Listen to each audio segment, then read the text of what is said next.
test. We're going to leave it in normal for the first portion of this drive, and you're going to see it's going to go buh, buh, buh, and stop at third gear. The minute we activate this switch, it gives the illusion of a fourth gear because you're locking the torque converter, and it drops the RPMs.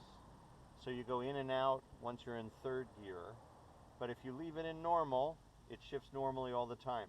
Where you might get a weird indication is if you leave it in overdrive, now you're telling the torque converter to lock. So it'll go 1, 2, 3 lock.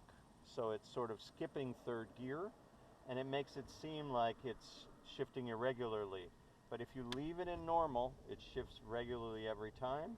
You activate overdrive if you want to drop the RPMs a little. You don't want overdrive anymore, you turn it off, and that unlocks the torque converter. Let's give it a try.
That's normal operation, 3-speed GM transmission.